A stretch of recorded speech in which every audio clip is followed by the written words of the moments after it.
P3K apalagi polanya kan dengan CPNS berbeda ya. Jadi mereka terdata dalam database, mereka mendaftar, pasti kepastiannya itu pasti ada. Nah justru itu untuk menjamin kepastian mereka aja. Cuma ya tadi harus bersabar sambil nunggu teman-teman yang lain. Ini ada waktu nih teman-teman bisa untuk belajar, berinteraksi, berkoordinasi dan sebagainya gitu. Nah oleh sebab itu mungkin bisa memanfaatkan waktu ini Pak.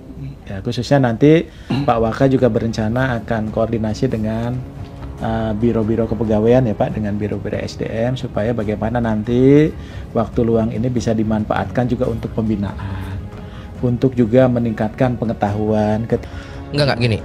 Pertama, gua nggak ngerti kenapa klarifikasinya harus berbentuk podcast bapak-bapak so asik begini. Kayak sok-sok anak muda tapi norak. Yang kedua, gue paksain nonton tuh sampai habis satu video itu dengan harapan gue menemukan satu jawaban dari keresahan teman-teman yang paling banyak gitu. Karena banyak yang lapor ke gue, nggak cuma satu, banyak keterima CPNS, resign dari kantor lama, udah beli tiket pesawat, bahkan udah pindah ke lokasi penempatan.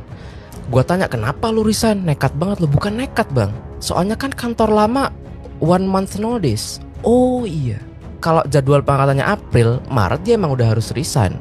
Well, that makes sense. Bahkan ada yang 2-3 bulan katanya. Terus gue harus nunggu sampai Oktober, bahkan 1 Maret 2026. Anak istri gue mau makan apa? Dan gak ada jawabannya. Jawabannya cuman ya kita manfaatkan waktu ini untuk belajar. Belajar. Dikira ngasih makan anak pakai ilmu, pakai duit. Udah gila kali. Dan pengangkatannya semendadak ini diundur gitu. Enggak, bukan diundur. Katanya sih disesuaikan gitu kan. Seperti biasa pemilihan bahasa, gue sih nyebutnya bahasa ditangkap polisi, diamankan, digebukin, ditertibkan, potong biaya, efisiensi, ditunda, diundur, disesuaikan. Bahasa kita sebut saja bahasa tai. Gue tuh nggak pernah peduli ASN, tahu jujur aja, karena gue nggak ngerti kenapa orang masih menggandrungi profesi ini, nggak ngerti gue, padahal udah red flag itu. Tapi setelah gue membaca DM yang kayak tadi, yang bagi kementerian itu hanyalah biar serentak gitu ya, biar mereka gampang aja kerjanya gitu. Tapi ternyata bagi orang-orang itu hidup dan mati. Anak istri nggak makan itu, mau balik kantor lama udah nggak bisa. Siapa yang mau nerima lagi?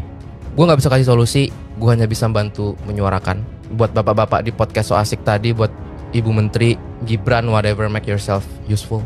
Saran saya batalin aja, laksanakan sesuai jadwal awal. Somehow gue berharap ini nih cuman kebijakan cek ombak seperti biasa, tau nggak lo?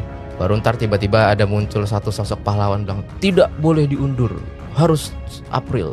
Aduh, mana puasa lebaran lagi, aduh berat teman-teman, turut prihatin.